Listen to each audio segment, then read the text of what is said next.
title decided? Southampton are the first to fall? And can West Ham win a European Cup?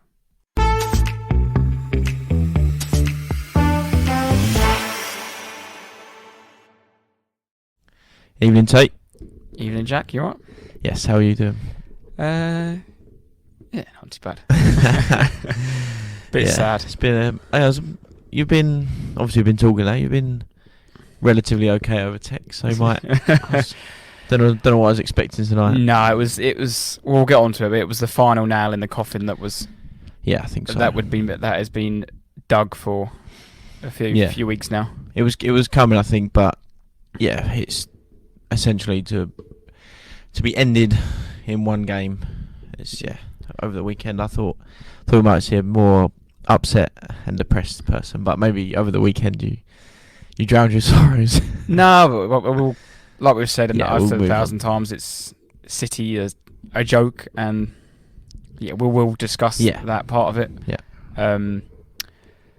But we'll start off the teaser, and then we'll get into the nitty gritty of the show. So the plan is to talk about Arsenal, the game. We were at the Emirates yesterday. The title, basically.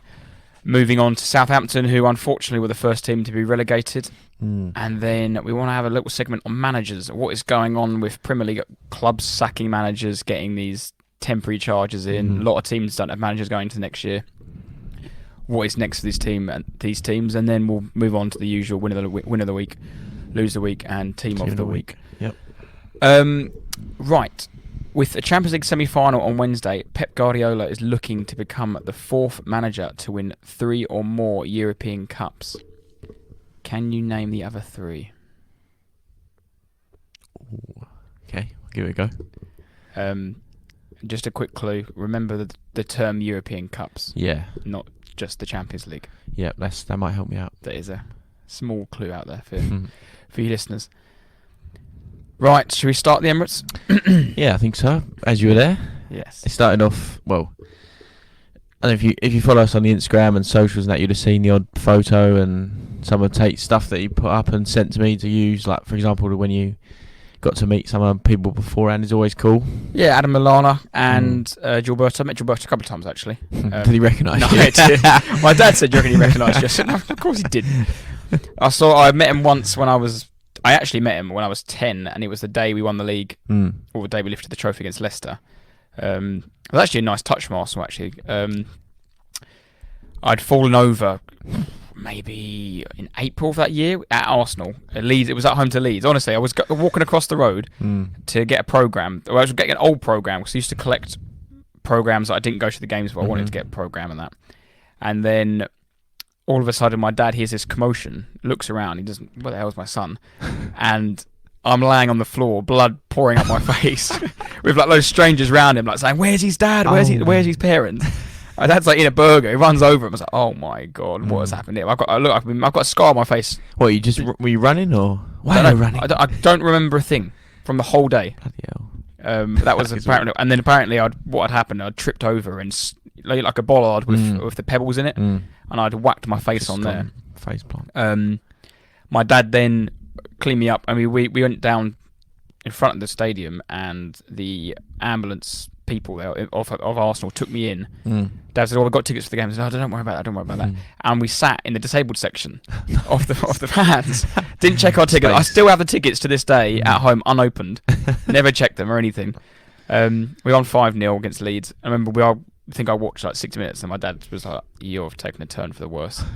Got home, and then Mum was like, "What on earth? What's happened to my son?" Yeah. But no, that was a side story. I can't remember how we even started that. That's where you met Gilberto. That's where I met Gilberto, because basically we then wrote to Arsenal. I think my nan wrote to Arsenal or something at the time, and basically said this happened to my grandson, and Arsenal put on for me the last day of the season. I got to meet him and Freddie, and got all these signed things from the club on the last day. Very nice. But yeah, it's nice. And the second time I met him last year, I think it was against Man United with Griff. So he didn't recognise you? No, he probably didn't recognise that 10-year-old with a scar on his face. Yeah, the poor 10-year-old that face planted outside. Who's nearly 30 and we still haven't won the league. Yeah, no, very good. Oh. But you obviously you went to the game, but you said you watched or you saw about half of the game of City, didn't you? So yes, so it was quite interesting actually. We want to watch the game before in the pub and then walk to the Emirates, just soaking the atmosphere and whatnot. And Everton actually started the game pretty well. It looked pretty lively. Calvert-Lewin was making some nice runs. Looks fit. Looks good. Decore was looking good. And they had a chance where, I can't remember, I think it was Tarkowski headed it down and Holgate spooned it over the bar. And the atmosphere was building. And then Gundogan scored. And then within 90 seconds, Haaland scored. And the pub just emptied. Yeah. Pub emptied and we all walked to the Emirates. So we're like, it's done now. Yeah, everyone knew, didn't they? What goal from Gundogan as well? Unbelievable. We'll touch on him later on. Right. But that was, that atmosphere, I do think... Because then the Arsenal coach come through and you think they're watching that on there. They're thinking, oh, that's 11, 12, whatever wins it is in a row. 11, yeah. And it is demoralising because you think that could be a chance in between two Real Madrid games. Everyone, I think even Neville said it, that was the title will be decided this weekend. Yeah. But then I think that atmosphere led itself into the fans, which then led it onto the pitch because Arsenal recent weeks, or when Arsenal have been doing well, shall I say. Electric at the first 5 minutes. Yeah, I did notice at the start you normally absolutely destroy teams, whether you score or not. Odegaard was down for like 4 minutes. The first half of football, I must say, was one of the worst half I've ever seen in my life. It was so bad, and through injuries, time wasting, just stoppages, fouls, I reckon the ball was never in play. It was just nothing got going. But before we mention too much on Arsenal, I do want to make a point of how bloody good Brighton were. Yeah, I was so impressed with them. Yeah. How they played the ball out the back every single time. No matter, they nearly lost it. They went again, did it again. And I don't think I don't know the exact stats, but I don't think I've seen a team at the Emirates this year who had that much of the ball. I don't read too much into stats, and I think I'm mention it somewhere later on, or even I think in this context, because Brighton, like you're saying about the possession and the ball and all the rest of it, they had 59% possession at the Emirates, which must be unheard of. That seems low for what I watched there. It seems low. They had the ball all the time. This is what I'm more surprised at. Arsenal only made 360 passes. Southampton at home, Arsenal made 670. Chelsea made 543. Leeds, these are all last 3 home games. Leeds, they made 643. So that's a big old difference, and that must be one of your, especially as a home side, that like to lose that amount of possession must be one of the lowest you've had this year. I don't know. As I said, I don't always believe in the stats, but like exactly what you said at the start. But Arsenal dominate the first 15, 20 minutes, and then they go on to dominate the game in terms of just purely the ball. They might lose, they might draw, they might win, whatever. But that is one of their foundations. That's always been, whether it's Arteta, Wenger, whoever, even the likes of Emery, they wanted to keep the ball, and it's always been Arsenal. That's the Arsenal. That's how they play football. But yeah, that was the one of them. And it probably, like you said, it probably felt like Brighton had the ball more, but yeah, it was that was definitely one of the takeaways, the instant ones. Like Brighton just dominated the ball, they looked comfortable, like you said, coming out from the back, and yeah, I thought they were brilliant. And that's a miss that Zinchenko not being there was massive, because I was glad they played Tierney as a traditional left back, because he can't do that job. He can't do the inverted fullback that is the fashion these days. Which he's tried before, but it's never really gone down too well. And he was just a straight left back, up and down. But that did make a massive impact. I mean, Jorginho had to do too much, and he didn't have the legs in that against that Brighton team, who are just so well drilled. Yeah, they were brilliant. And they 3-0 absolutely deserved. Like, can't they whilst I think had 2 shots on target. Like it was just, they were just absolutely top job. Very, very, very impressed with them. And people saying, how'd they lose Everton, be it at home to Everton 5-1, but it's that same, I've said it before, but when those sides are Brighton, yes, Brighton are a good team, but when they go up against an Arsenal, a City, Tottenham, whoever, so-called bigger teams and better sides, they're obviously up for it more, but their style of play and all the rest of it will work better, because a game like Everton, Forest, whoever, West Ham at home, they've got to take it to them, they've got to go and dominate the game and put the emphasis on them, but against these other sides, they're not expected to do anything, and they turn up at Emirates, and I mean, like you said in the group, but like the last 4 home defeats for Arsenal have all been Brighton, so yeah, so it was, which is ridiculous. Another thing I was equally impressed was their dark arts. My God, the amount of time, we all do it, and it's brilliant when it's for you, it's awful when it's against you. The amount of time they time wasted, but that's a fantastic tactic they've got of delaying things, make sure the next player takes, but make sure you all win. You're right, Arsenal, of course you're going to do it. You can't take anything. We did it last week at Newcastle. You win some, you lose some, and that's. But they were just so drilled, so professional, and knew exactly what to do and how to manage that game absolutely perfectly. So as soon as Arsenal, with 10, 15 minutes to go, they really pushed for it. I think they made a couple of subs. They also made attacking subs. They didn't go, let's play far up the back. They brought Welbeck on. They brought Undav on. Undav, I think that's it. How good was Welbeck as well? Yeah, but Welbeck is Welbeck against former clubs. It's a joke. Turn up and I looked at that. I thought he was a bit older, but he's like 32 or something. So he's plenty more years in him, and especially for a side like Brighton, he's probably a perfect player. But Brighton, they've only played 34 games. They've still got 2 in hand on Tottenham and Villa, and they're a point ahead of us already.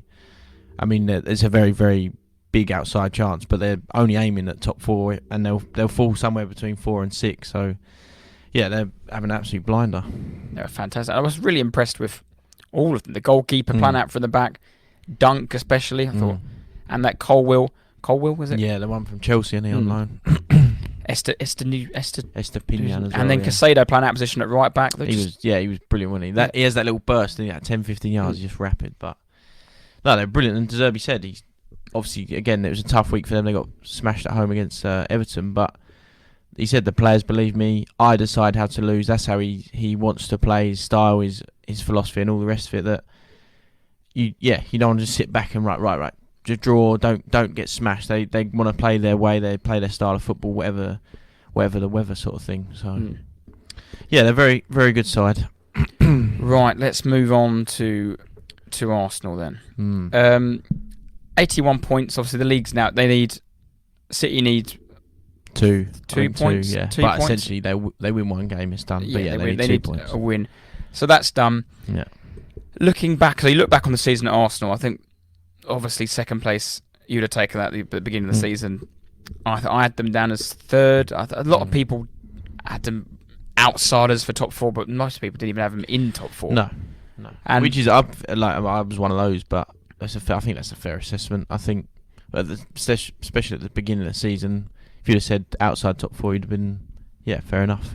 But obviously, and I think, obviously, the second part of the season, we have struggled. Just the form dips, injuries come into play, and also it is near on impossible to maintain that level of what Man City do. After 19 games, Arsenal got 50 points, won 16, drawn 2, and lost 1. Man City have only ever equalled that once. That was the level we would set. And the second half of the season, if you'd gone on to that and done 100 points, that was the Man City's best ever. So they were on par. But since that, so I've got the this weekend here, February the 4th/5th. Everton 1, Arsenal 0 on the Saturday, and February the 5th, Spurs 1, Man City 0. That was the two. There was 2 games on that weekend, and since then, that's when Man City clicked into gear, stopped messing around. Yeah. Do you remember that period round New Year early? I remember especially when you played them at the Etihad, and they were like, De Bruyne was on the bench, he was out in out of favour. They were playing Rico Lewis here and there, changing a few things around just for. I think Pep got bored for a little bit, didn't he? Yeah, but maybe work his players up. On set, it just shows you how good they are, how good Pep is, how good they are. Is it? Like you said, they've had Rico Lewis in. They've played a Kanji left back. Silva's been playing left back. De Bruyne's been in and out of the side. We don't really fancy him this week.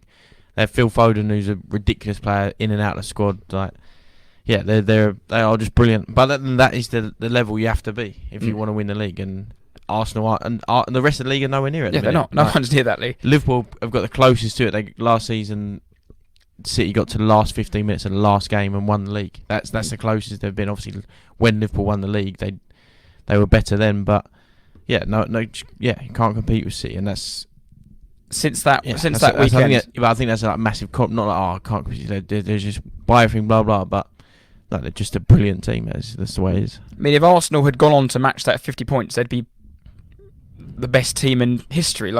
Best Premier League points tally. It's unsustainable to be able to perform like that. And since that weekend, Arsenal played 16 times. 9 wins, 4 draws, 3 losses. That's 31 points out of 48. City, 14 games, 13 wins, 1 draw to Forest. And you remember that game against Forest, Haaland missed load of sitters. That's 40 points out of 42. Yeah, it's pretty. Yeah, well, no one's got close to it, have they? No one's got close to it. And even Arsenal did have that stretch of games where they drew with Liverpool, drew with West Ham, and then drew with Southampton. Got 3 out of possible 9. City win their game in hand, they go 7 clear. If you add the 6 points there that Arsenal didn't pick up, they got 3 out of 9. If they got 9 out of 9, they still wouldn't be top.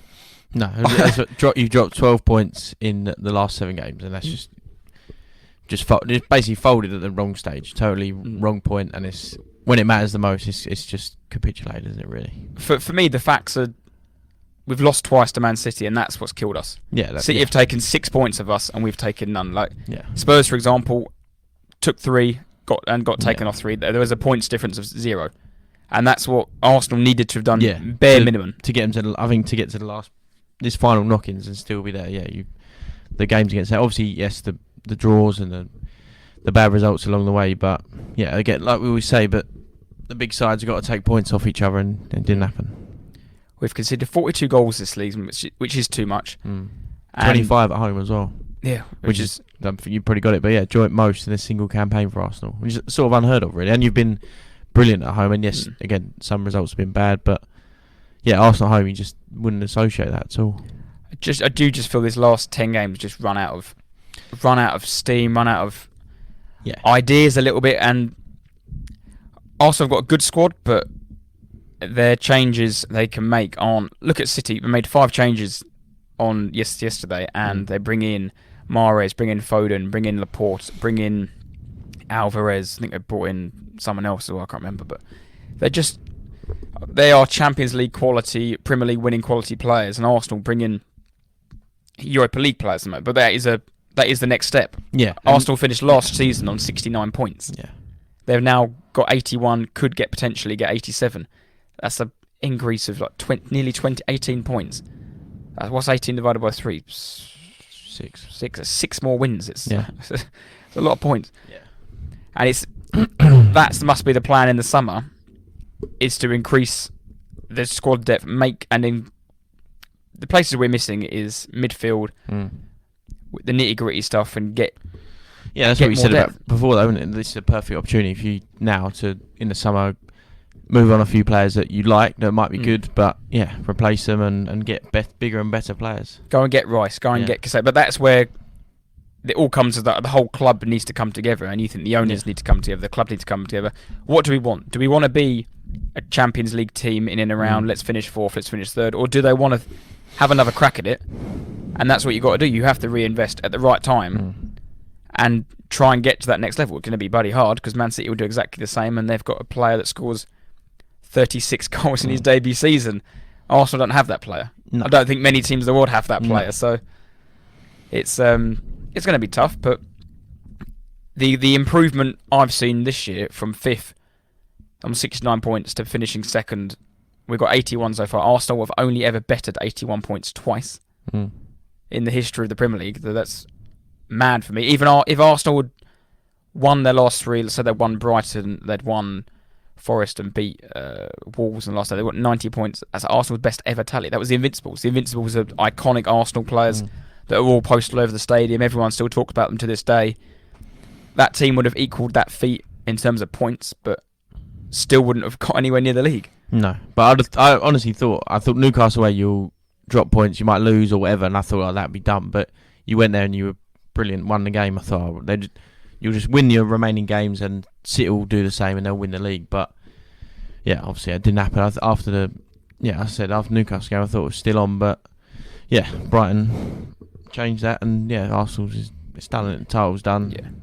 It's over. Like you mentioned, Brighton's record at the Emirates is nothing short of ridiculous. I think they've won 3 out of 6 at the Emirates, and obviously lost 2, drawn 1. But to win over half of the games away is very, very good. They scored 6 goals at the Emirates this year. And like you said, you've been to for whatever reason, you've seen Brighton at home for 4 times recently. It was and they've all been losses. Freddie Ljungberg's first game or second game, whatever it was, at home. First game in the Emirates, I think we lost. I thought, come on, we got rid of Dracula, we got Freddie in. Brighton are rubbish. Like I think it was their first year promoted. Yeah, even like that. They weren't that good then. At the moment, they're absolute at their best. But my mate, old Neil Mopay, scored another last-minute winner against us. And then last season, I went with Griff, and we lost 2-1, I think. And then this year, you go to Cup as well. This year in the Cup, we lost 3-1. Yeah, and then we lost 3-0 yesterday. And 3-0 as well is, like you said, they fully deserved it. But 3-0, like that's a bad result. Well, the problem was it was 1-0 was obviously it was such a bad goal. Whatever, I can't even bother to analyse. No, what was the centre back? What was he up to? Just get up and defend and then moan about it. But yeah, again, whatever that was, rubbish. Second goal was Trossard. I don't think I've seen a worse player play a game of football for Arsenal this season. He was absolutely atrocious. Lost his head. I think he lost his head the minute he came on. He just that Brighton were for whatever reason whether they were trying to do it, just totally had him. He came on after like 10 minutes, and his first touch went out for a throw-in. Like, it was just awful. And, he just lost his head. And then the third goal... What was that, Estepinians? Was that the... Yeah, Ramsdale should have palmed it out wider, but it was what it was. It was quite funny, though, because I was right next to the Brighton fans, and fair play to them. They weren't bad, to be fair. They... every time they scored, they all had their phones out with Man City badges on. Really? Unreal.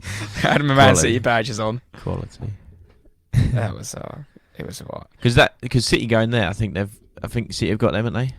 Yeah, they would won the league because they'll honestly, I think we should have a little prediction. They'll win.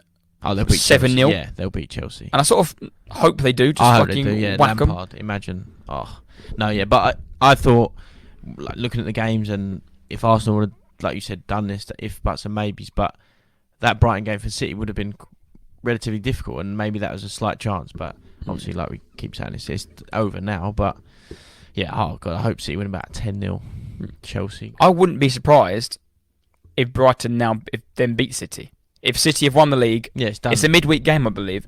Possibly, yeah. City could be, depending on City, could be in the Champions League final. They're already in the FA Cup final. Why not play left back Gomez? Why not play the goalkeeper? I think they like Pep would play their next Premier League game tomorrow if they could, or today. They would have played it today, win the game, get it done, focus on Champions League, then focus on the FA Cup. But obviously it doesn't work that way. But yeah, like you said, they could be in a Champions League final, then win the league at the weekend, and then go into all their focus and prep will be FA Cup and Champions League. Because if City do win their last remaining 3 games, they'll end the season on 94 points. What means Arsenal would have needed 95 points to win the Premier League, which is an astronomical achievement if that was to be the case. City are going to win 5 of the last 6 Premier Leagues, and the only team to have won in that stage was Liverpool with 99 points. And they dropped most of their points after they'd won the league. Yeah, remember Arsenal beat them.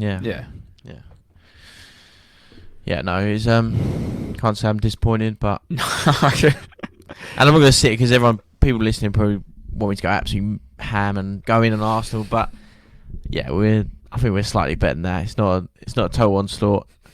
Maybe off pod, I might have that conversation with Tate, but yeah, we'll try and be as level-headed, unlike someone today, but we'll get onto him later on. But yeah, we'll try and be slightly composed on the situation. Yeah, no, it's if I compare the disappointment to last year, like look at the steps we've improved. The least you want from your team is to improve. We're slowly going forward each year. Going into the summer now, we fell short again, but we know we fell short of a much greater opportunity, a great target. Yeah. We dreamed this time last year, we're thinking, are we good enough for top 4? And this year we're thinking, are we good enough to win the bloody league? Like, to compete with, we competed for Man City for 35 out of 38 games, and that's credit to the team, credit to the players there. They've all had the seasons of their lives so far, and unfortunately it has ended in a bit of a whimper at the end. But did you stay at the end, or was you? Yeah, no, I made sure I stayed because the players have given everything. You could see at the end, they were done. They were just. Ben White, for example, had played 90 minutes after 90 minutes after 90 at right back. He's not. And Matoma killed him yesterday. He did slaughter him. Yeah. He killed him yesterday, he was shot on his feet. Tomiyasu has barely played this season. He's been constantly injured. That was a little rotation that would have been good to see throughout the season. Zinchenko didn't play. Tierney got cramp yesterday. Blokes never barely played. They got that Kiwor, how you pronounce him, it's like his 4th game. Yeah. The team just looked shot. Like, even Saka was just quiet. Partey had poor game again, didn't he? He's been bad for 3 weeks. I think Partey will go in the summer. Arteta's hinted it a few times that he needs to be able to trust players and play them. His quote was a while back: the best players play at the top level 3 times a week. He doesn't. Yeah, and like you said, at the top, they're always 8, 9 out of 10. Then they play 3 to 3. Yeah. They play Saturday, Wednesday, Saturday. In the champion, and it's not. Oh, let's play Premier League, and then we play Genk on a Thursday night. Yeah. And then you play another. No, you're playing 3 top tier games that you have to win all the games, and that's the standard Arteta demands from these players. And even yesterday in the press conference, he was fuming. He goes, "That is unacceptable. That second half was dreadful, just unacceptable." The players wilted in knowing that it's done. It's done. They didn't have anything left to give, and it was a bit sad to see. But no, I made sure I stayed. I stay all the time anyway, but I made sure I stayed to clap them, and that's I mean, the appreciation of the season. The season they've given me. We've won 30 odd games this season, I think. Like, I can't remember the last time we were even in a title race, probably 10 years ago. And to have that on the back of the disappointment from last year, when I think even Neville said on his overlap thing in the pre-season, why is Arteta even staying? He can't do anything more than top 4. Like, there was no. Everyone had thought, oh, Arsenal are 5th. That's it. They're going to tail off. But we got the youngest Premier League squad in the league, or second youngest. Southampton are the other one. One's bottom, one's second. Like, I would like to think Arsenal could continue this progressive arc, and improve. If they invest in Declan Rice, and they've got one of the best centre midfielders in the league in there. If they can get Saliba back, invest again in a good replacement down there. I don't know, a different sort of striker to Jesus, because that was the problem we had yesterday. Was Lewis Dunk was absolutely superb, and the duels he won. God knows, Jesus is very, very strong and holds the ball up, and you've seen him bully Van Dijk in games at Anfield and things like that. He didn't have a sniff yesterday, and that could have been a different alternative where they could have brought on a 6'4", a different striker. I don't know, like a Giroud or that sort of, and change the game a bit. But then Nketiah came on; he's a similar sort of player. I don't know. Yeah, but do you think you'll get rid of your hero Xhaka in the middle? I think it's the right time to move on. He's been there 8 years. This has been his best season he's had. But he's a good player. But is he good enough to win the league? No. Because I was starting to chat to my mate at work about it, and we need a player like a Gundogan who comes up at these every year. He comes up with these pivotal moments. He was in and out of the season last year. He comes to the bench last game of the season, like you said, 15 minutes to go, scores 2. Scores a winner, yeah. He scored 4 goals in these last 2 games, 4 pivotal goals. He's just like a player from midfield to get them goals. Like, we've got the quote unquote De Bruyne in Odegaard. Partey is not Rodri, because Rodri plays every minute of every game of every competition. Look at Calvin Phillips. He's played 8 games of a total of like 86 minutes. He doesn't play because Rodri is that good, that important, that robust. He doesn't miss a game. Whatever the cup, whatever the team you're playing against, he plays 90 minutes of every game. And that's where they need a Rice or a Caicedo or whoever they're going to go for. And then on that left-hand side, they've got Gundogan, who chips in with these goals, who can get back, can work in a double pivot at the back or play on the left. Like, he's just... Xhaka's good, but he's also got a level to his ability. Yeah. Do you think you retire his number 34? This is a thing I was chatting to Josh about the weekend. If we do sign Rice, he can't be number 34. Arsenal, the classy establishment, cannot give him 41. No, that will. No, they can't. Well, have you got what's Partey? Partey's 8. 5. Who Odegaard's 8, isn't he? 8, yeah. But the problem with Arsenal, a lot of the players have got 1 to 11 already. Yeah. Oh yeah, that's so true. 41. You can't have Rice. 41. No, not at a classy establishment like Arsenal. You can't have 41. You can't do that. But that's a story for another time. Got anything else to add on there? And your friends from North London? Nah, I said I'll keep it PG. There's no need to. I will say one thing though. Reference to Spurs. Spurs tweeted out this time last year after finishing 4th. Do, dare, done for finishing 4th. So I assume if Arsenal have if nothing else this season, at least Arsenal have dared and done. We've secured our top 4. Yeah, you have. But no, it is what it is. Right. I'll let social media. If you go on your phone on Twitter, you see all of it. So that's one thing. Some of the hot takes, especially from Arsenal fans, have just lost it. Oh, there's. But this is the thing. I struggle with Arsenal fans. I think literally my only Arsenal fan. I've got a couple. I've got Griff and like my brother and his couple of and one of his mates. The rest of them, I really don't like. I don't like going to like. So I'd never watch Arsenal out in public and hang around with Arsenal. Like, Arsenal fans I don't know because they can't stand their opinion. They're all. It's just nonsense because from the years. The perfect example is the Fairweather fans this season. Tickets have been absolute gold dust, but the last 17 years at the Emirates could get one whenever you wanted. Long as on my membership thing, long as you signed in at the right time, go online, get your ticket, job done, no stress. Now, can't get one for love no money, and they've actually changed the ticketing scheme to ballot only for next season because of these Fairweather fans who then most of them who maybe got one on. Resale site, whatever, they all bloody left at the end of the game. No, that's what I was going to say. And that was so disappointing to see. Yeah, everyone's banging on about Arsenal support this year has been fantastic. Emirates so different, blah blah. But like exactly what you said, you're different. You stayed, whatever. But do you know what I mean? Arsenal had supposed this fantastic season. They're second league, all the rest of it. But then they just all leave the stadium. Like what? I just don't get it. And they said, I'm not like trying to like an easy little stab at Arsenal, but yeah, it was good to see for me again, but. Yeah, I just thought that's just embarrassing. Like you're going on about this atmosphere, and you have this fantastic team, and that. But yeah, that half empty stadium towards the end, when again, you love your team. These players have been so brilliant. Like surely just like you like clap them and try and show your appreciation. Like yeah, I just thought it was poor, very poor. Yeah, I was a bit disappointed by it because they've taken us on this ride from August up until May, led a lot of people to dare to dream and get overexcited and think, can we do it? Yeah, and ultimately they fell short, and it is what it is. These things happen, but yeah, you've got to stick there, and because that's the problem. None of these people were there when we were in charge. Yeah, when we were really crap, or when we finished back to back 8th with Arteta. I remember people calling for his head and this and that, and people wanted Conte in, and you need to look through the whatever they're saying, look through the stuff and see there is a proper team there who hopefully will go places. You've got young player Martinelli, Saka, new 5-year deals, Odegaard 5-year deal, Saliba if they can get him signed up. You'd like to think the team is going to stay in and around that position. I mean, it is going to be hard with City, who are just, we've said it before, they play by a different rule book. They've got 110 outstanding charges against them because they can just do what they want, get the lawyers in. Yeah, it is what it is.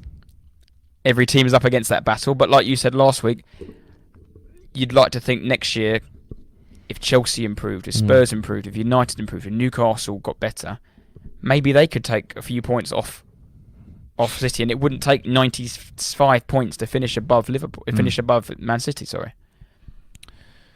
Yeah, but like we said, City basically they win one of the 3. It's done, isn't it? Really, they need, like we said, 2 points, but I think hopefully they batter Chelsea and it's finished. And to finish it, if you wanted to guarantee 3 points, I don't think you could handpick a better opposition than Chelsea at home at the moment. Awful side, aren't they? Although credit to Frank, turn them around, win at Bournemouth and draw at home to Forest. Yeah, and I think someone, at least they're staying up. But I heard someone say it the other day, but Lampard has probably somehow exceeded people's opinions and expectations, and is worse than Steven Gerrard. People are forgetting how bad Steven Gerrard is a manager, but also they forget about Lampard's incredible playing career and that he's just a terrible manager because of what he's doing and what he's done at Everton. So that's a funny thing. People said, "Oh, I don't know why you can see why he's taking the job. It's a no-lose situation for him." I actually think he is lost. Yeah, big time where does he go after this? Like, no. Not saying he should stay at Chelsea, but Oh, if I was a lower league club, I'd be like, oh yeah, get Frank in, he's quality. Like, no way. I think you'd end up like Hasselbank and just sort of waving a white flag and end up doing punditry or something. Quick question to end. Spurs need a manager. Lampard or Ollie? Solskjaer? Yeah. Oh, God. Solskjaer, definitely. Yeah. Solskjaer. That's where he's fallen down to. Absolute like joke of Ollie. Yeah. Right. We'll leave it there for part one, and we'll be back with Southampton and some managerial conversation.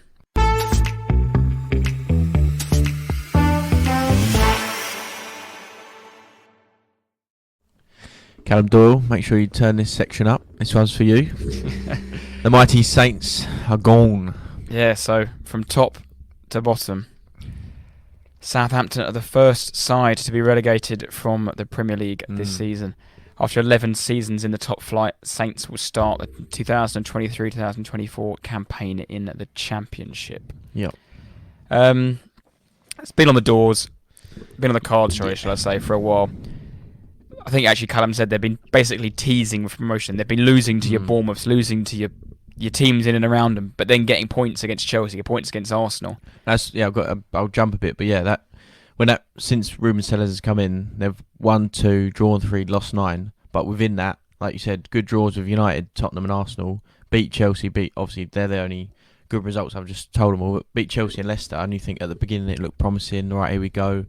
Sellers in his nice little suit. He was like, oh, he looks like a classy manager. But like you said, those 9 defeats against sides in and around them, they've just gone out with a bit of a whimper, haven't they? Not real, no real fight. There was no real, there was no sort of, right, we're gonna have a go here, and no energy. Like even that Fulham game at the weekend, 2-0 loss. It was just the fans knew, didn't they? I think they turned up. They just knew what was going to happen. And you like to think with some teams that go down, you always say, "Oh, we could pinch a couple of players. Now, who would you take?" And really, you've got that. Is it Lavia in the middle? Yeah. That's literally it. And even you're buying him for potential. You're not buying him because of what he's done this season. Well, that's what I've got here. But they spent 150 million over 2 windows between 3 managers, and all the permanent players, apart from is it Maitland-Niles who's on loan, isn't he? Absolutely terrible. Yeah, he's been absolute embarrassment. Some of his defending at left back and then right back. But the rest of they've bought as permanent players had when they bought them had no Premier League experience, like 0 minutes, 0 games, nothing. So they've actually got a point on that. So in the summer, I oversaw an arrival of 10 new players, of only 2 were over the age of 25, having shipped out experienced players like Romero, Jack Stevens, and Redmond, who have been part of Southampton's like little core for 5-6 years.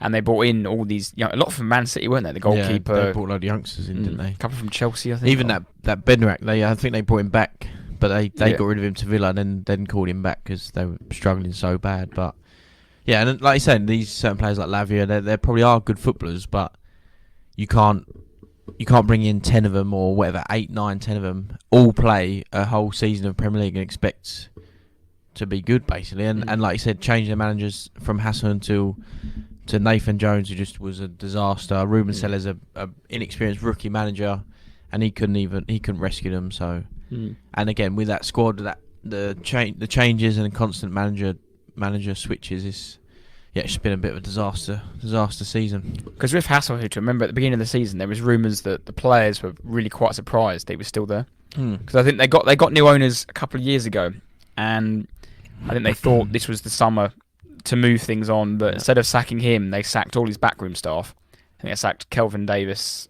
and a couple of others, their backroom staff, and among the squad, apparently that was led to believe that how can they've sacked all the staff but not the actual main man. Yeah. They stuck with it, and then in November, after taking 12 points from 14 games, he was sacked. And like you just alluded to there, the calamitous decision to appoint Nathan Jones, who lasted 94 days. Yeah, I think it was a very brave one, because you could have just gone Sam Allardyce or whoever, Neil Warnock, for example. Dyche. Dyche. And they probably should have at the time. But yeah, Nathan Jones, it's easy to say, but it was just awful decision to get him in. And then even after that, they still flirted with Jesse Marsh. Yeah, the weekend when of madness, Marsh was coming in.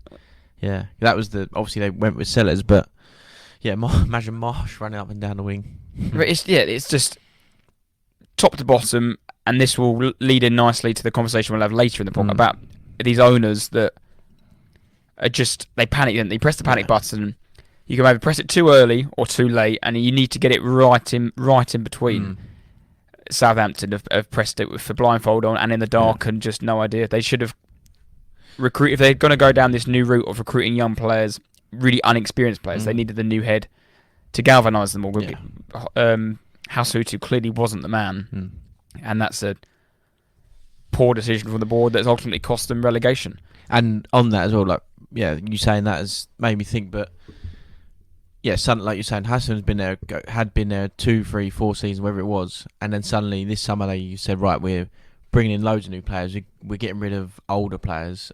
Hassan can't have just woke up one day in the summer and gone, I like that idea, that sounds really good. So like you said, if they wanted to do that, then great, but get someone in that was ready to deal with that and wanted to go that way.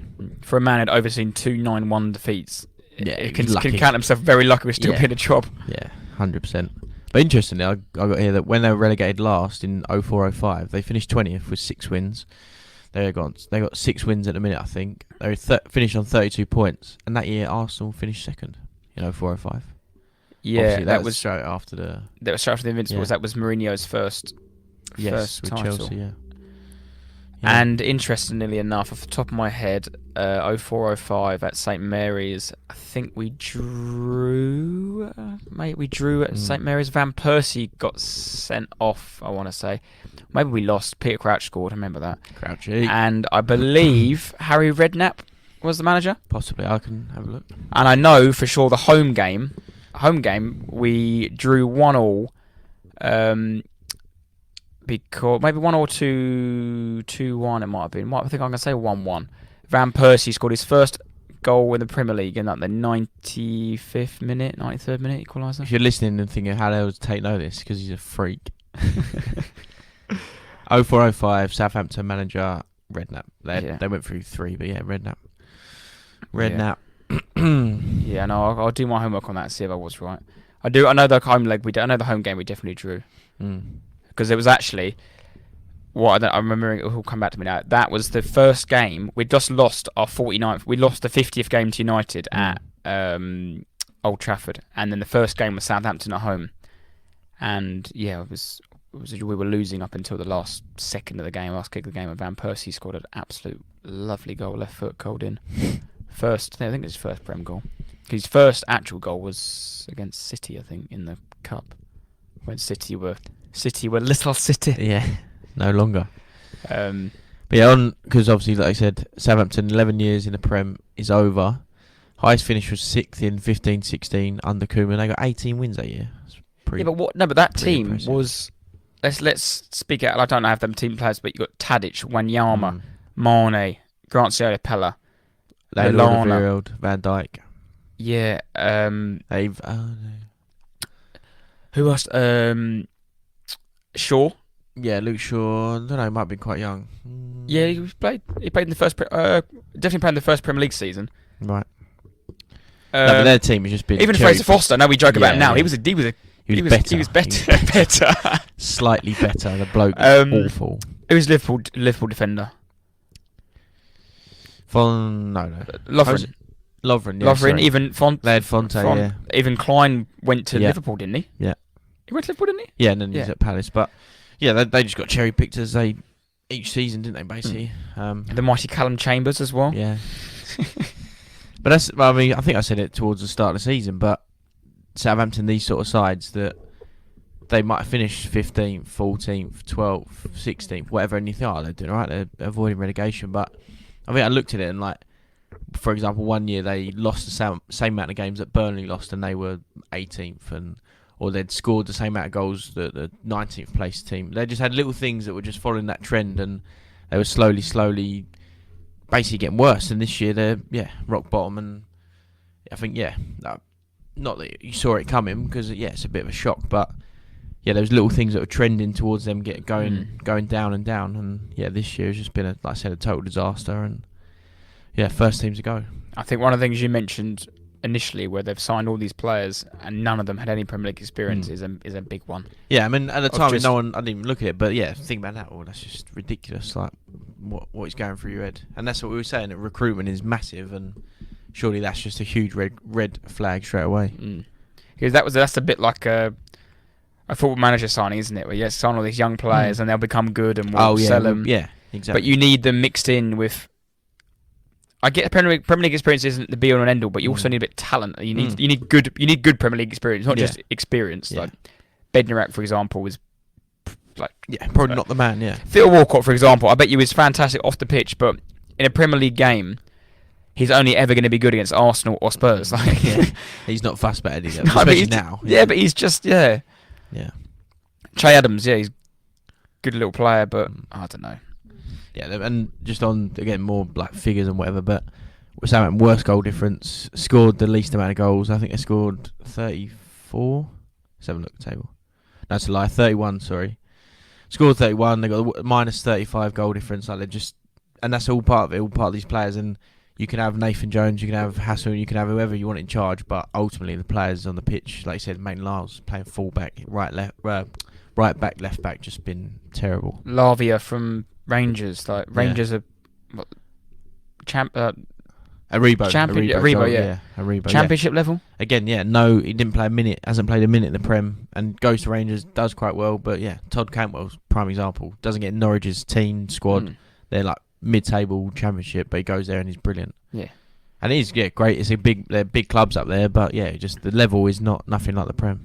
And the last time, like you said, they dropped down to the Premier League in 2004, 2005. It took them 7 years to get back after hitting rock bottom in League One. I mean, you'd hope for their sake they don't do a double relegation. I don't know. But it's a big summer ahead. It's hard to predict. Yeah, it's a huge summer, and maybe we'll sort of move on to the rest of the sides involved. But that is a massive summer. And like you said, they've got loads of young players. Their best player, Ward-Prowse, has to stay if he wants to stay in the Premier. He can quite easily. I think he's got Tottenham Hotspur written all over him. Oh God, I hope not. Yeah, we had to do a swap deal. Just you can have Højbjerg back, and we'll have Ward-Prowse. I actually wouldn't mind that. To move into the next segment, we'll end on. So, how do you pronounce the manager's name? Ruben Sellers, isn't it? Ruben Sellers. Stick or twist? If you're the owner. I was thinking earlier when I was doing this. I think they keep him. Because he's been part of the staff, hasn't he? Part of Southampton for like a couple of seasons, doing different roles. But so like you said, it leads into the next conversation. But what do you reckon? I think they keep him. Do you take the risk on a manager of no experience in the Championship with unexperienced players? It worked with Burnley. Worked very, very well at Burnley, but I don't know. I don't actually know enough about Southampton to make that call. But it's the same. My gut would say no. I don't think Ruben Sellers is the man to take. It sort of seems that they need, for me, looking at it outside, they need a clean cut, completely. Get rid of all the backroom staff that were there. Let's start fresh again. New ideas, new league. Going to be new players. Let's go again. That's for me how it should be. If you're doing this new project of signing youth and whatnot, that's heartbreaking. The same argument is with those players they've got, those youngsters. What those attitudes are those players like? Are they going to want to? Do they think they're better than the Championship? Are they going to want to stick with Southampton and go, right, we're going to sort ourselves out here and become a good side again and get back in the paradise? Yeah, it was a massive risk at the start, and now it's I think they're probably very, very worried about what could happen in the coming seasons. So from Southampton to a former Southampton manager, Maurizio Pochettino, your mate. He was my mate, wasn't he? Yeah. Well, no, it's been announced really, and everyone's sort of it's gone very quiet, I think, on that front, and then suddenly the last couple of days it's basically he's going to go in, and probably this summer, if not the end of the season. Yeah, Pochettino to Chelsea.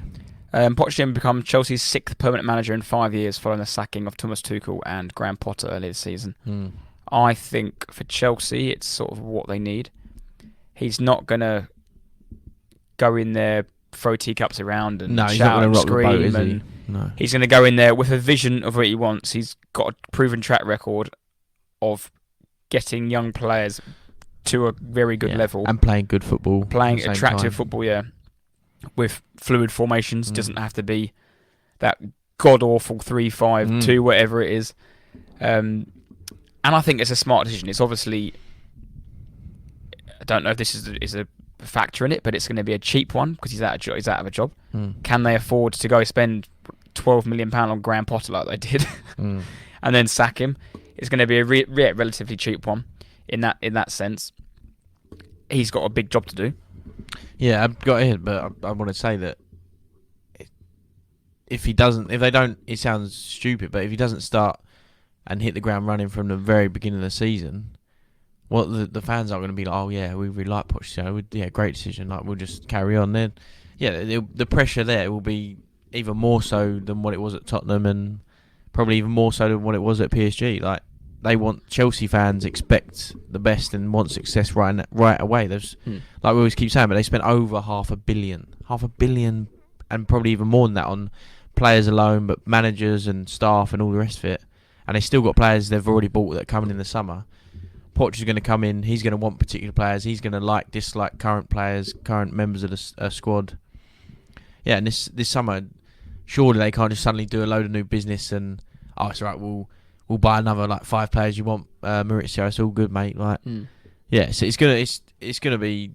I think it could be It's gonna be a very, very not toxic, but yeah, the atmosphere there must be very hard to walk into. I think for Pochettino, and like I said, if they aren't good at the start, then do they sack their another manager? Do they get someone else in? It's I don't know what this Chelsea everyone expected. Oh, we got a different Chelsea now. We got Todd Bowley, and it's all good. You've got your Chelsea back, but yeah, they're no different to what they were. I don't think. Yeah, to follow on from that point and to emphasise your point as well, you can picture it, can't you? Just say they poor start to the season.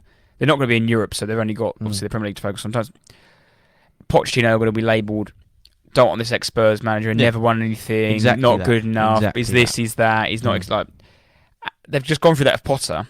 He's obviously a step up from Potter, in my opinion. He needs time to... That club's an absolute mess. It is an absolute mess. You've got 30-odd players there. A lot of them are there because it's... Who wouldn't want to be in their mid-20s, early 20s, whatever, on big money, in West London, living the time of your life? You're not gonna want to move. You're going to have... Sorry to interrupt, but a perfect example is what we joked about before, but Loftus-Cheek is a prime example. Why would he want to go and play for a Palace, West Ham, whoever? He's more than good enough to go and play for someone else, Fulham, for example, but he's on a probably ridiculous wage there. He's happy. He's like you said, he's living in West London, he's playing for Chelsea. Exactly that. Yeah, easily on, I don't know, easily on 50k a week, got to be. Easy, yeah. Yeah, he's living in West London, got the pick of any house, any nightclub, any girl he wants. Plays for Chelsea, in quote-unquote, plays for Chelsea, like you just did off camera. You couldn't see it, but I did the inverted commas. But then, to counter-argument that, I think there are some players in that team that want to go play. If they've got a decision to make with Mount, I think for his sake, he should move, but I think he's a player that Pochettino would want to get his arm round. He's a good player, I think, in a good system. So I think someone like Klopp could get a lot out of him in that Liverpool midfield. Is it time for him to go? I don't know. But someone like Conor Gallagher, I think he needs to go. I think he's got more of a drive about him than Loftus-Cheek has. Agreed. Conor Gallagher could go and play for West Ham. He's not going to replace Rice, but he'll be a very good... Yeah, and loved. He'd be loved somewhere else. Yeah, because he's that sort of workhorse. Yeah. He'll get a couple of goals here and there. He's a player I think has that drive. Sterling is going to be unsellable, even if they didn't want. I don't know, but he's an unsellable player. Aubameyang, they're just going to play up his contract. Yeah. What on earth do they do with £100 million Romelu Lukaku? Yeah, but on that as well, like these players, even like Ziyech, Pulisic, all the rest of it. But again, it's all reports. It's probably just paper talk and a load of rubbish. But because Pochettino's now been announced or going to be announced, it's suddenly Pochettino wants Lukaku, but he wants Pulisic but he wants to get rid of Mount and no one knows these sorts of things, and it's probably all rubbish. But exactly what you said. What are they going to do with £100 million Lukaku? Yeah, Because a lot of these players that you've just mentioned, Pulisic and Ziyech, it sounds silly saying it out loud, but they are also unsellable assets in the fact that they're all going to be on a minimum 100k a week. No Premier League team is going to pay you that. No foreign team is going to pay you that. No way. And no Premier League team is going to be able to want to pay you that and then afford a transfer fee on top of that. So that's why you get a lot of these loans now. Yeah. That a lot of the foreign clubs, okay, we'll pay you £6 million for the loan and 20% of your salary. That's it's again, go back to it. Lukaku's a perfect example. Like for now, Chelsea and Chelsea Football Club, Chelsea fans have just totally forgot about Lukaku. £8 million he cost. Yeah. £8 million on loan fee. Yeah. Forgot they paid £100 million for him. So okay, we'll just quickly loan him out, outside, out of mind, and he's all right when he comes back. But then exactly what I'm saying, they've spent all that money. They've still got players coming in. They'd have loan players returning. Pochettino's got to go in there and sort out that horrible mess. Yes. Talking about now, I think. Well, I wouldn't want to be doing it at all. They've got a £67 million left back who is awful. Yeah. Yeah, the list goes on. Like Mendy's come out and they're saying that they might get rid of him, but because he wants to leave because he wants 170k a week. Like, what's he on now then? He must be on 100, 120, 130, whatever. That's ridiculous. Well, they were saying Mount wants 300k, and that was like because he's contract. But then this is where clubs, and I also will always back the player in this situation where if the club has let your contract run down, then you are in your rights to say, right, give me £300,000 or I will leave, and then you'll have to buy someone, because a player's career is always max. If you're a top draw player, just say 17 to 37. Just say that, for example, it's 20 years, and that's you need to make. That is pushing it. You need to say 15 years then for 20 to 35. 20 to 35. You need to make as much money as you can in that 15 years, because then you're never ever going to earn that money again. No.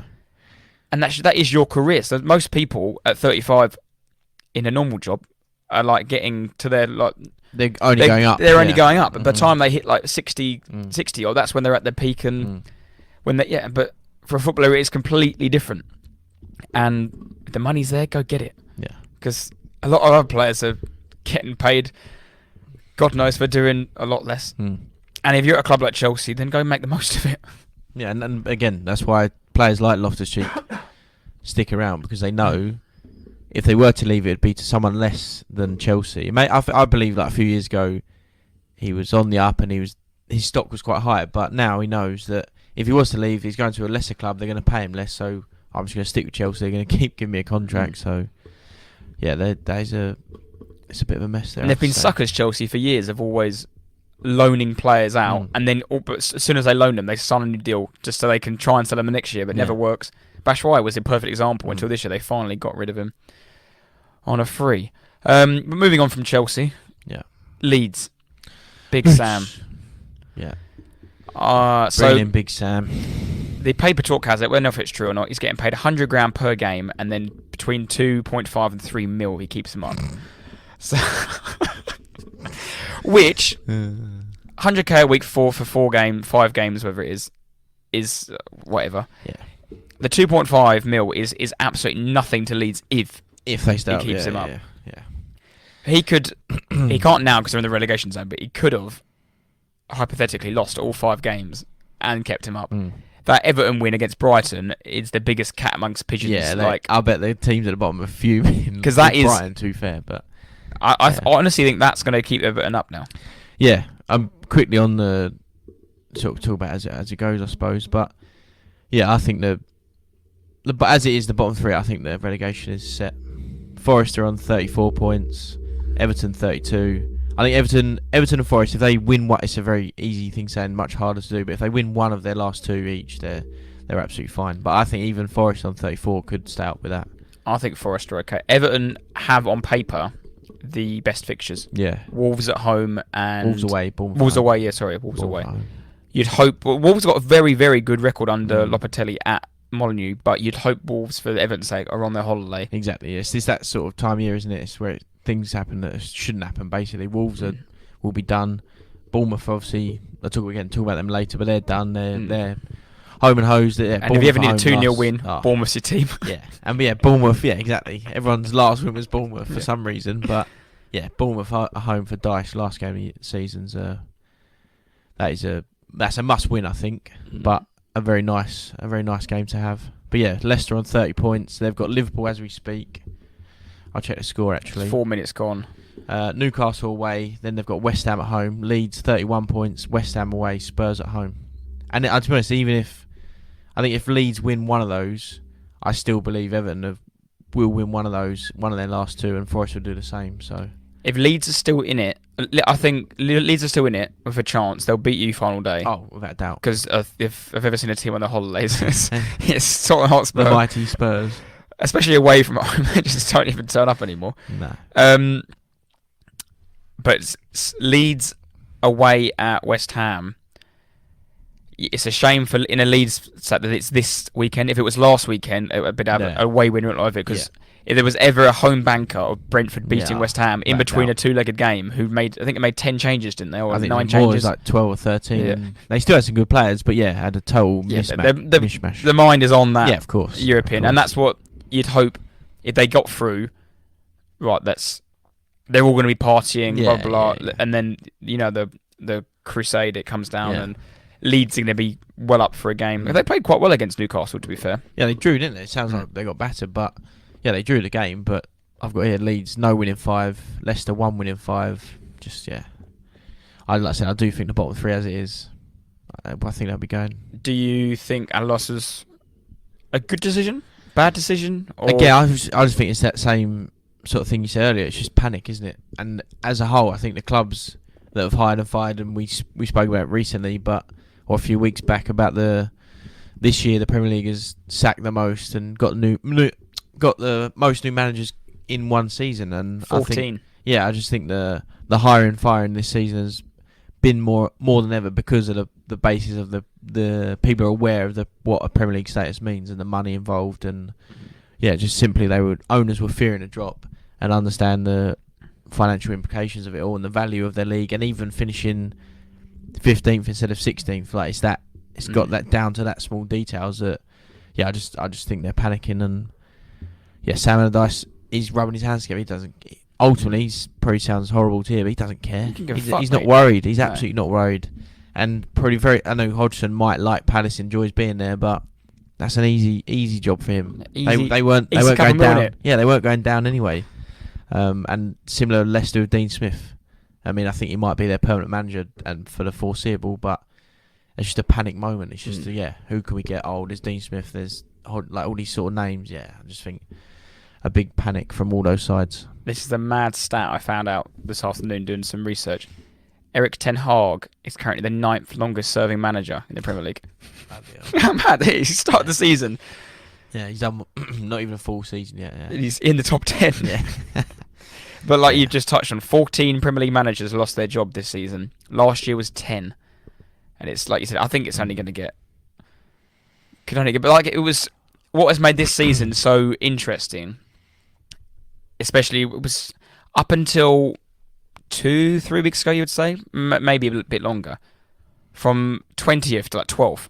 Palace were 11th on that. Palace were 12th, and they got dragged into a relegation battle. So their manager lost their job because they thought they were going to relegate. They were 12th. Yeah, right.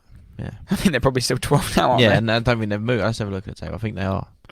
I got it on the back page from where. Let's have a look. They are. Crystal Palace 12th on 43 points. So Hodgson has played 8 games, 5 wins, 1 draw, 2 losses, and he's still 12th. Yeah, and he's still 12th. What a shock. He's actually done a bloody good job. He has there. Yeah, they've been alright, but he's played easy. Everyone knew this run of games was coming, and I don't know. Long as Patrick Vieira, please stay away from the Emirates because he's come there. Please stay away from Arsenal games being a pundit. He's on the punch, isn't he? He's definitely sniffing around a new job. No, but he's been there for the City game, lost. Been there for the Brighton game, lost, and was there for the draw. Southampton game, draw. Stop coming these games. They normally say, don't they, when they're doing a bit of punching, and suddenly they pop up a job, and that happened with Robbie Keane. To be fair, he was on the panel, and then he's helping Big Sam. So because old what's his name, little rat bag is in. Sammy Levy. He's on jury service. Quality, but he's gutted. getting paid peanuts to do that. He would have been. He's missed out on his cut of 3 mil. And that is, we laugh, but that is actually genuine. He would be getting, I think is it below minimum wage or minimum wage or a day's like stipend for the I don't know. for the jury service, and he's actually missing out on like tens of thousands or hundreds of thousands of pounds. Because let's be honest, Sammy Lee is not getting another job in England ever, apart from being Sam Allardyce's assistant. It's brilliant. It's very funny. Dean Smith, I think, is a horrific appointment. Rogers said it at the time, didn't we? Rogers maybe needed to have gone, but not Dean Smith. No, and we said at the time, but Dean Smith, everyone was like, "Oh, keep him up." Like, what, Willie? What do you mean? What are you talking about? Dean Smith, absolute rubbish. They're another club. We won't go into as depth as in as we have with Southampton, but what on earth's happened there over the summer where you had Schmeichel leaving, you had all these experienced players. I can't remember who else left now, but there was just it seemed like a lot of that title-winning team had finally dispersed, and it just didn't seem like plucky old Leicester anymore. No, and we said it. I went on about them at the start, but they didn't replace any of those. They brought in one centre half, that the Wartfaus or Face or whatever his name is. That was it. They didn't sign anyone. Yeah, they didn't bring anyone in to replace these certain players, and they're just totally. Like I said earlier about Southampton, there was a slight decline of results and scores and whatever, losses in seasons and goals conceded, all the rest of it. But Leicester were quite good, pushing for Europe. They won the FA Cup. Rodgers had 2 European campaigns for them, and suddenly this year they just totally collapsed and they totally imploded. And it's a very strange one. It's one of those you just can't really explain, I suppose. But I mean, a big point for Leicester was they've basically not had Jamie Vardy all year, and Jamie Vardy has been a world-class striker. I'll go out on a limb and say it's been world-class for them since the season they won the league, up until maybe 18 months ago. He was scoring 20 goals a season in the toughest league in this league to do it. Got a couple of golden boots, I think he's got. One in Premier League, one in FA Cup. And not even for a top team. No. And he was a terror to play against. It doesn't matter if you were Thiago Silva or you were Titus Bramble or, I don't know, Bednarak, whatever. He treated you with no respect. He would chase after every ball. Nasty player to play against. He was just a very, very good player. And Leicester to have that player, if he was, I don't mean this in a bad way, but all the other players that were good have no affiliation to Leicester, like Mahrez. If he was Spanish or whatever, he wouldn't be there. He would have left. But I think he felt that affiliation of them by being the first £1 million non-league player they signed, and he wanted to grow with them. But he would, if he was banging in 25 goals, he wouldn't be playing. Arsenal tried to get him after won the league, and he turned them down. But it's strange. And everyone keeps saying they've got good players. They've got Maddison, Tielemans when he's fit, and they have got good players. But like I said, for whatever reason, they've just totally fell apart this year. And it was good that they kept Maddison, and they thought, right, we're got to keep these players, and they've done that. But it's just they've just been awful, and absolutely awful. I mean, like I said, they are good players, but it does look to me when the going's got tough, they've just packed it in. Like Maddison's one of them players who's pretty on the eye to watch here and there, but is he a bit like a Wilfried Zaha at City, where there must be a reason no one else has gone for him, like really seriously pursued that player and thought, is it something to do with his attitude? Is it something that he doesn't? I don't know if he doesn't work hard enough. Tielemans is. I wanted them in the summer, but watching him this season, he looks like he can't get up and down a pitch. And that's no wonder Arteta didn't touch him. And he's going for a free in the summer. His contract expires. And you never know, dude. They might have underlying injuries and certain things like that. But I don't know. They've just been shocking, haven't they? Absolutely shocking. And like you said, I think they're done for. They lose tonight against Liverpool. It's 0-0 currently. Only 10 or so in, 12 minutes in. So. Which I wouldn't be surprised at all if they did. No, Liverpool on a good bit of run, a bit of form, sorry. So, and moving on from Leicester, but there's like we said, there's a few teams all over the place with managers. Like we said, Chelsea currently got a temporary manager of Lampard, but Spurs are in the same situation. Got bloody Ryan Mason in charge. Just basically last couple of days about Nagelsmann basically telling us he doesn't want to join us. Spurs then coming out first and saying, "Oh no, we want to go in another direction." All the rest of it, but. Yeah, it was just an absolute mess at Tottenham as well. Is there any room for Mason getting it full time? I would hope not. I really would hope not. I've got not the actual odds, but the list this is from favourite and it goes down and it goes on. But Arne Slot, the final manager, Brendan Rodgers, Xabi Alonso, Thomas Frank, Graham Potter, then Ryan Mason, Ans Postecoglou from Celtic, Ruben Amorim from Sporting Lisbon, and Pochettino was in there, but obviously that doesn't count anymore. And the list goes on. This company, all other names, the Frankfurt managers thrown in there, all of it. But yeah, I don't know what's going on. Any names that you fancy? No, not at all. Not at all. Xabi Alonso? No. Why? What's Xabi Alonso? Who would have thought him playing for Liverpool against us and then? Is that later, not? I don't know. That as a neutral, I think that's a little bit exciting. I don't know why. I would like. I would like, but I'd rather see. Out of all those names, I didn't even say him, but I think company coming in would be that bit of excitement for me. I think, but yeah, Xabi Alonso, no way. If Brendan Rodgers or they give it to Mason, I'll just give my ticket back. Brendan Rodgers, that horrible. I know exactly. If Rodgers got the job, I can tell you exactly how your season will go. He will get you going really well. You'll start well. If you're in any sort of European competition, you'll probably start winning games. You'll probably win. I don't know, like it'll be one of them things. You win in all competitions because there'll be a lot of Carling Cup, Europa League games there. Probably win like 10 games on the trot. All go well. And it'll always happen like it always does. It always ends in tears with Rodgers. It always happens. Yeah. But he'll start off like this, and he gets everyone going, and then everyone believes in Brendan again. Yeah. And he's this, he's that. Well, why has he never been given a really top job since Liverpool? The same thing will happen, and then Brendan comes crumbling down. No, yeah, we can't. If they give it to Rodgers or if they give it to Ryan Mason, and all joking aside, like, we are Tottenham, like we are a huge club in the world of football. Whether you like us, hate us, love us, whatever, we are massive. But we can't have Ryan Mason in charge. No, Mason can't have. Cannot be the manager, head coach, whatever you call him. He cannot be Tottenham's manager. Permanent basis, he can't be. No, not even interim anymore now. Cause no, it's done. And he's not even like he's not a Tottenham legend. Like he played for us for a bit, and he was bang average, like below average probably. He solved a hole. Yeah, he played against Arsenal, like put a few tackles in because he was Tottenham boy, all the rest of it. But yeah, he's not. Do you know what I mean? He's just a nice person, and he's been around the club coaching. I'm sure he's a brilliant coach with youth at the moment, and he might go on to be a great manager. But no, Ryan Mason, just don't Levy, whatever you do, don't do that because whatever you're doing, you've messed it up for 3 years, if not longer. Yeah, you just can't make it worse by putting Ryan Mason in charge. Talking of Rodgers, I actually think if you were with me yesterday on the train home, you would have been pleasantly surprised. There was a so at Stratford yesterday. It was trains running every half an hour from Stratford back to Chelmsford. It was at 14 or at 44, and we got to Stratford at 46.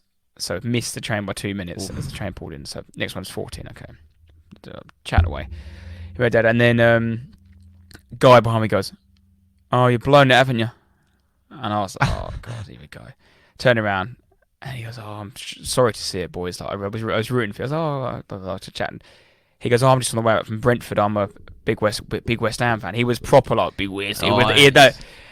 But he honestly, did he have a tat on his calf? No, he was fully clothed.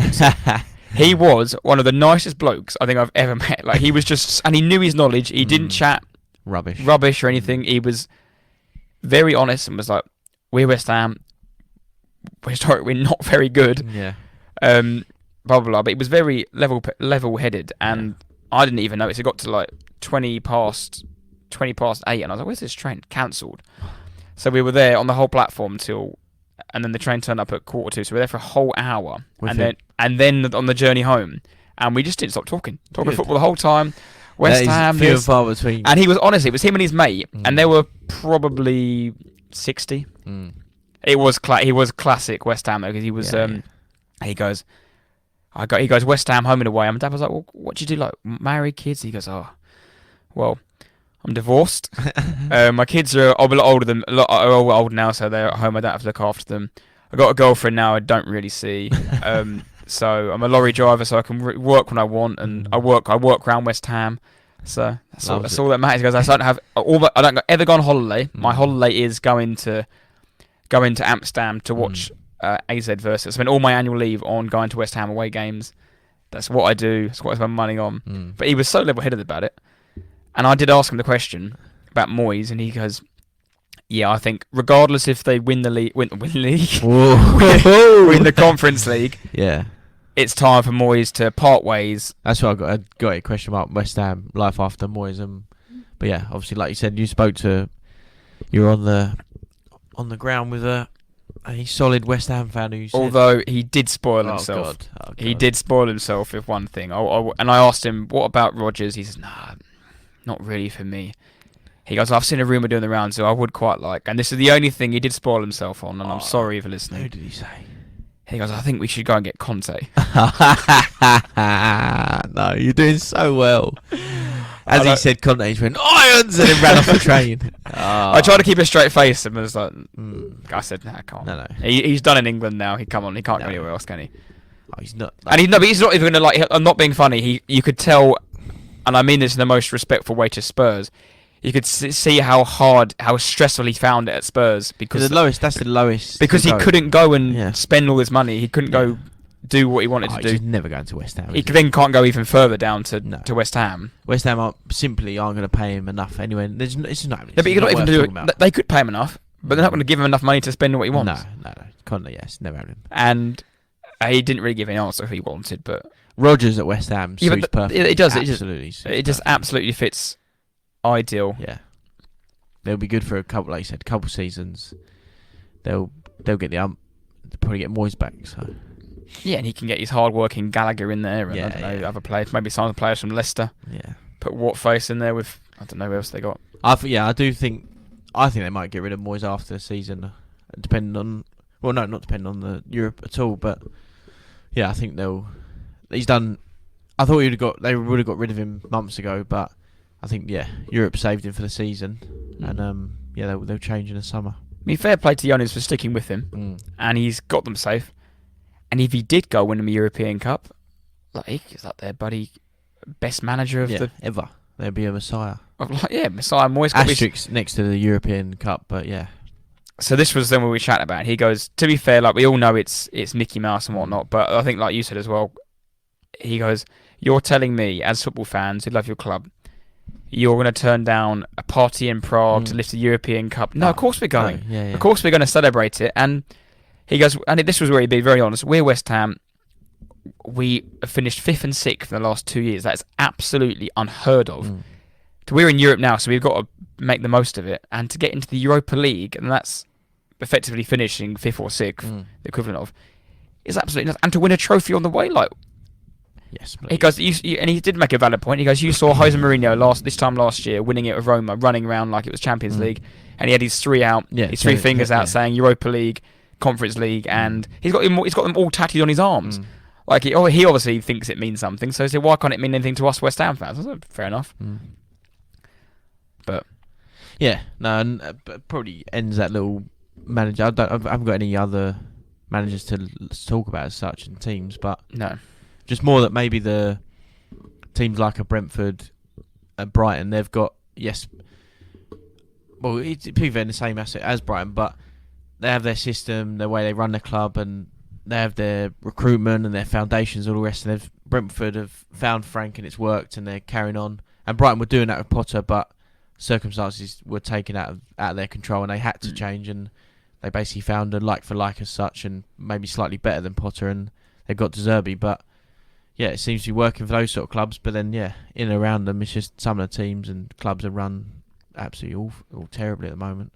Yeah, a little bit off topic. I remember I said at the weekend to Ben, who's a Man United fan, it's embarrassing for me, the gross incompetence of people at high-level jobs that are so bad at their jobs.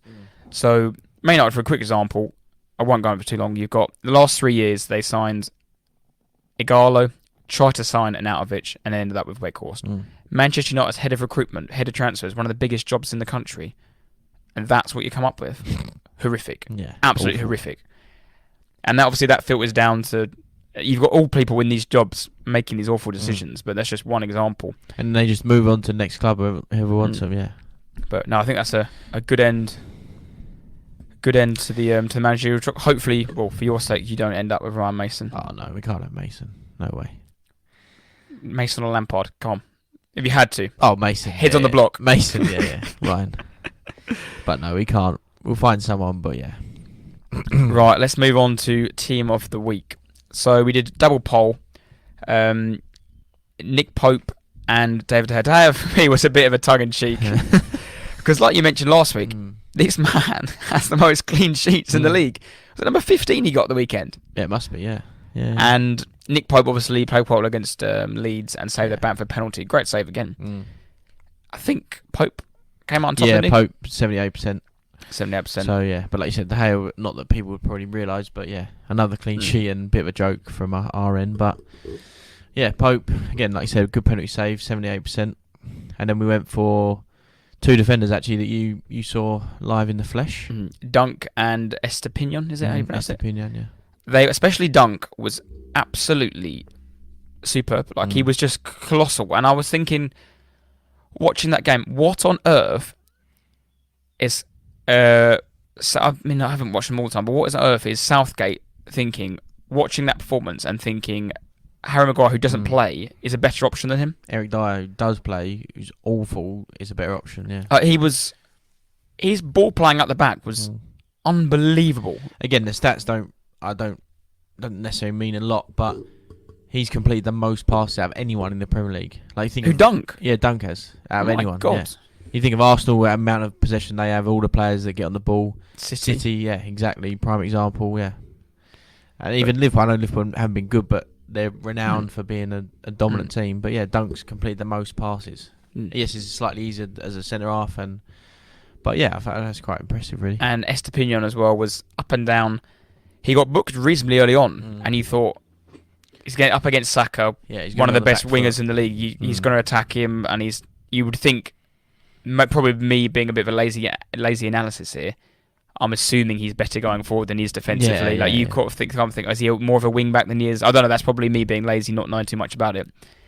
But he was on the front foot, tackles, and he ended up getting an assist for the first goal and scoring the third. And like I said, you can't get much better than that clean sheet goal and assist for a fullback. What else do you want? Midfield, went for Gundogan. Did he get an assist or just a goal? 2 goals and assists. Oh, 2 goals, wasn't it? Bloody hell, didn't do my homework. He scored that absolute worldie of the first goal. It was like a over it. He thied and then just flicked it, didn't he, in the corner, yeah. And then he scored a free kick. No, sorry, I forget the free kick. And then he made the put in the cross for Haaland. Yeah, and Eze next to him as well. Got another double. Yes, another good weekend for Palace and Hodgson, wasn't it? And then we had a three-way tie for the three-way vote, for the striker. It was Callum Wilson, Raheem Sterling, and I'll let you pronounce the last person's name. I don't know his first name, but we'll go over Wonyi. Yeah. But yeah, Wonyi came out top 70%. I was glad he did, because that's who I voted for. Yeah, I did. And I don't know what your reasoning was. I was scoring 2 goals away at Stamford Bridge is more impressive than what the other 2 did. Yeah, agree. But I think he scored a brace last week as well. So he scored 2 goals back, two goals back to back. Was it Brighton or was it Leicester? Home to Southampton, won it 4-3. Both wrong. Yeah. No, yeah, but yeah. I mean, I think he's awful. I think he's a terrible footballer, but he scored twice at Stamford Bridge. So yeah. But yeah, that's the team. Pope, the fan vote, Dunk and Estepinian, Gundogan and Eze, and then Awonyi again, the fan vote. So that's our team of the week. Perfect. Right, do you want to start with your winner? Yeah, I'll take away the winner and loser, and I've gone for Bournemouth this week. Bournemouth FC as a whole. Like I said, they secured their survival, I'm pretty sure, the weekend this season after the result. They didn't win, but the results went their way, and picking up recent results along the way. But more for their social media team. They released a video, I think over the weekend or today or something, and basically all the pundits, ex-pros, all the podcasters who discuss football, and of them, all of them, sorry, and even myself, I think Tate even had them in the bottom 3 maybe. Did you have Bournemouth? No. Did you? Yeah, I did, yeah. No, it was because I thought Scott Parker managed Fulham. Yeah. And we all a lot of people said they'd be relegated, and I think that was fair at the time. I said they would be relegated again, which is fair. And before they're a small club, they got very, very little funds. They got Scott Parker in charge, but But yeah, and then after removing Parker early on and leaving O'Neill in charge, they've stayed up. And if you've not seen the video, go and find their Twitter or Instagram, where it's very funny of all the people basically saying that Bournemouth are down. People saying, I will never make a video again, I'll never talk about football again, all sorts. So yeah, fair play to Bournemouth, stayed up and quite comfortably stayed up. So yeah, my win of the week, Bournemouth FC. Oh, great one. My win of the week is Peterborough. Ooh. So I went spent a Friday night with my granddad at his house, just for dinner, a couple of beers, and I thought there's a Friday night game on. Sheffield Wednesday versus Peterborough, at home versus Sheffield Wednesday. First game of the playoffs in League One. League One. I love football, but I do not watch much League One football. I can be quite honest there. I don't really know what to expect here, but let's put the game on it. Let's watch it. Sheffield Wednesday finished third on 96 points, I believe. A record number of points not to be promoted, with Peterborough finishing sixth on the final day, finishing 19 points below. They won 4-0, Peterborough, and I was so impressed with the football. Honestly, it was like watching a Premier League team. The amount of triangles they were creating, playing out from the back, Olé football. Some of the goals they scored, like the third goal, was a joke. Like they had about 10, 15 passes together, played out wide, little counter-attack, played it over, crossed it in, header, thumping header. I was like, it was so entertaining. Yeah. And it was a bit sad for the Sheffield Wednesday fans watching it, and they were like, what is going on? We have smashed it all season, 96 points, and we've just finished. We just lost 4-0 to 6th. But I was just so impressed with Peterborough. And it's the fourth time that Darren Ferguson's gone back now. Is it? It's the manager, and he's going to have him to the end of the season. It's been there 4 times. Yeah, they do go up and down a lot from League One, Championship, and back down. But yeah, I saw that result. It was quite, like you said, Sheffield Wednesday, they messed it up basically towards the end of the season. They really should have gone up. But yeah, like that normally happens, doesn't it? The third place, the team that sneak in, like we said last week, I think, about the playoffs. But yeah, very good. Very good. Yeah, if you wanted to advert for League One football, that was it. That was fantastic. Yeah, do you want to go over loser of the week? Yes, my loser of the week. I actually found that I was quite pissed on Saturday night. And I was scrolling through Twitter. I think I was in a beer garden somewhere. I don't know what I was doing. But it was a charity football match playing on the Sunday, and it was I can't remember who tweeted out the post or whatever, and it was Tottenham Hotspur versus Celebrity Charity Game at Bishop Stortford. Team of Spurs players, some Spurs legends in there. I think Robbie Keane was in there, Ledley King, Yunus Kabul, Redknapp was the manager. Berbatov, I think, was even there. Yeah, Defoe, Huddleston. Yeah, I've seen it. Dawson, they're all there. Yeah. And then you had a celebrities team which had the likes of Mark Wright in there. Yaya Toure was also in there. Trying to think, Joe Cole was in there. Yeah, DJ Spoonie was in there, I think. Couple players. The guy that just come off Love Island, Ron Hall. Yeah. There's a few. Luca Bish, who's like a Tottenham fan from Love Island again, but yeah. And there was also a name on there. I thought, for someone who gives it on Talk Sport very, very often for being Spurs are my club, we're Spurs, like all this. How come you're not playing on the Spurs team, Mr. Jamie O'Hara?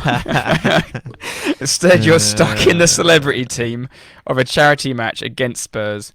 And I thought, that's how much none of your fans actually care about you or think you're any part of Spurs. Yeah, that was my loser of the week. Jamie O'Hara playing for the celebrities game, playing the celebrities team against Spurs. Yeah, very good. Well, you've gone for an ex-Spurs player. I've gone for an ex-Arsenal player. I think I know who yours is. Yeah. I mean, a lot of you listening might have heard it today, but I chose my loser of the week from this morning, basically. And, yeah, Martin Keown, basically. After his huge head loss on TalkSport this morning, he was moaning about Martin Tyler, and he was saying that Martin Tyler's such a biased commentator and he should never commentate an Arsenal game again, blah, blah, blah. Bearing in mind, we have to deal with Alan Smith on commentary, Ian Wright on punditry, Keown on TalkSport, Laura Woods on TalkSport, Neville bang on about Man United, Carragher when it's Liverpool, and the list goes on and on. And these players, Ian Wright, for example, I quite enjoy his punditry. Alan Smith, I despise him. I do think he's biased as anything. But yeah, Keown just talking absolute rubbish, absolutely lost his whole face. And he was talking about Arsenal's injuries, and he was saying, what did he say about because Man City won, that put Arsenal in a bad place, and that he said that was unfair. But they beat a terrible Everton side, who everyone knew. I'm sure Saka knew. I'm sure Arteta knew that City would win that game 100%. And yeah, he labelled that as the worst thing that happened to them. He also said it's been tough for Arsenal. Well, I'm sure it's even tougher for the likes of Southampton, who have won 6 games all season. Tough for Fulham, who've had the best striker arguably ever for 8 games. Tough for Bournemouth, who should be a League One side, surviving in Prem. That's tough. He was using every excuse, and he just totally lost it. He threw the pen in anger and was having an argument with Jim White. And Simon Jordan was winding him up. I thought it was brilliant. And on that though, I've never minded Keown and talks, but I always thought he was pretty calm and composed. I might not always agree with what he says, but this morning he just lost his whole face, and all because Arsenal have messed it up. And yeah, Martin Keown, my loser of the week.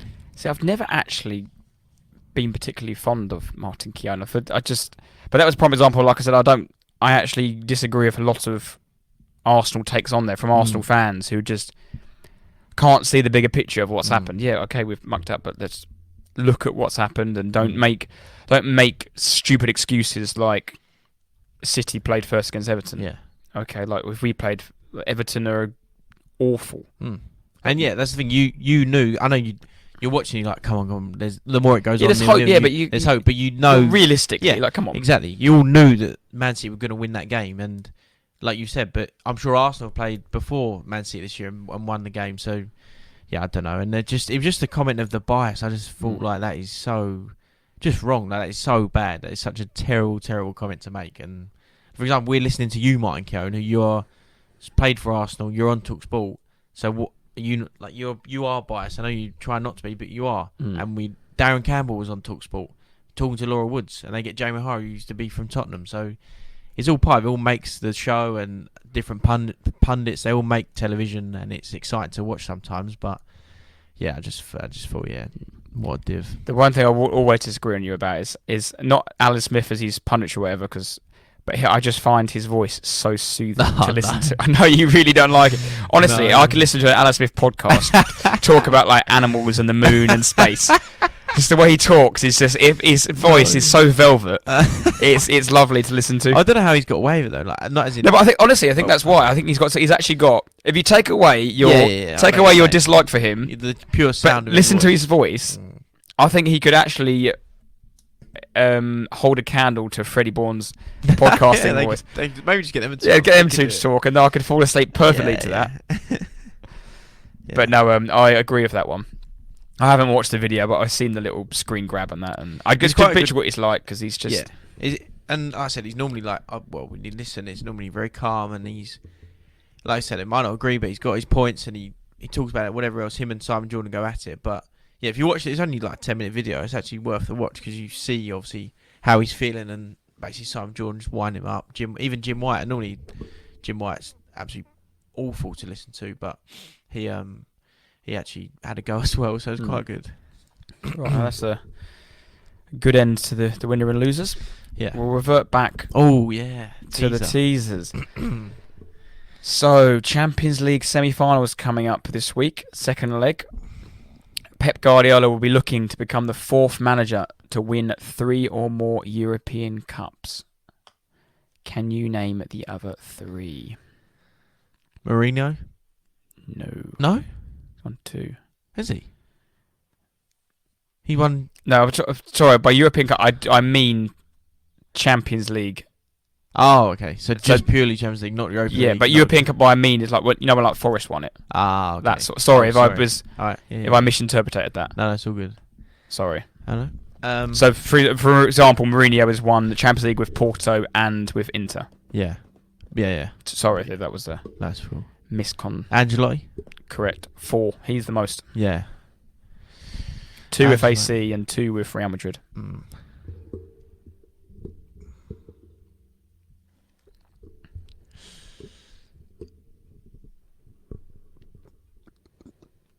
I don't know. I thought you were about to say it then. Zidane? Yeah? Yeah. I thought it'd be terribly wrong. I thought he'd won twice. 3 on the trot. That's mental. First manager ever to win back to back. That's crazy. He won it 3 on the trot. Yeah. And then retired. Zidane, Angelotti. And this is the clue. European Cup for this one. I wouldn't have a clue. It must be an old name. Old name. Did he manage a German side? No. No. Was it Forest? Was it the Forest manager? No. Okay. I won't embarrass myself and try and pretend I know who that is then. Brian Clough, wasn't it? I want to say him, but that's going to be horribly wrong. No, I think it wasn't him. No, but as in that was my answer. That was going to be an answer, yeah. It's that era. It's that era. Yeah.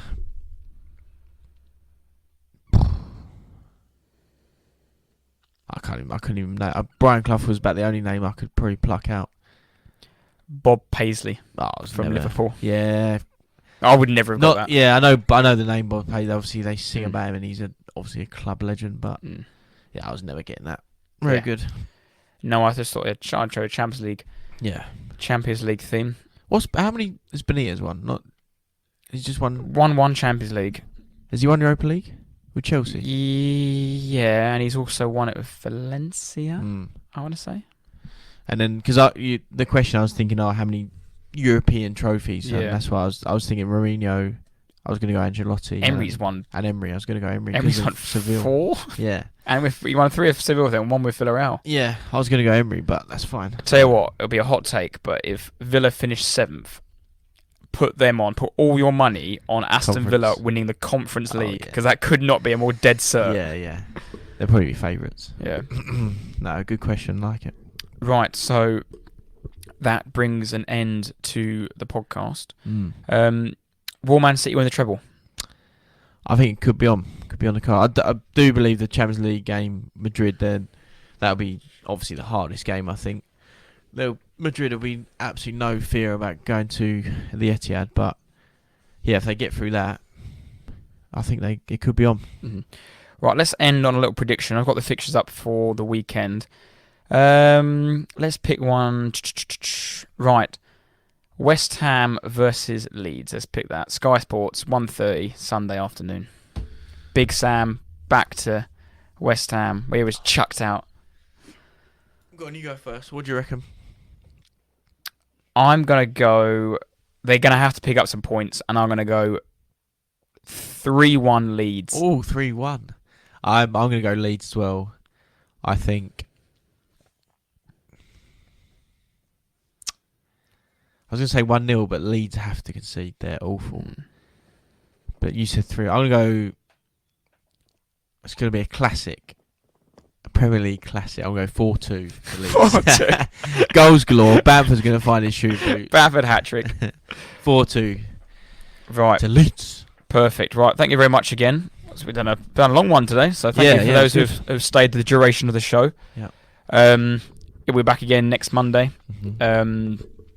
Talk about the week that was. Might have some other stuff lining up, but keep supporting the pod. Keep doing the Instagram stories and replying to them and sending us your questions for the show and giving your support for good and bad feedback and things like that. The sounds wasn't great your end, or you think we could improve, or you think we're too loud, too quiet, or anything like that. You think we should talk about anything. And another thing, if you've got any ideas for post-season, for topics or things you want to discuss or things like that, we're welcome to ideas. We've got some lined up, but obviously we won't have the week-to-week easy talkabouts of the game. Yeah, each week we'll have to sort of think about stuff. But yeah, exactly that. Keep showing your support, getting involved with everything. It's been brilliant. So yeah, we're closing in on 50 episodes. 52 episodes will be a whole year's worth. And yeah, so started from come around quick, isn't it? Yeah, it has. Yeah, it's flown by. Right, so no. Again, thank you very much, and stay loyal. Stay loyal.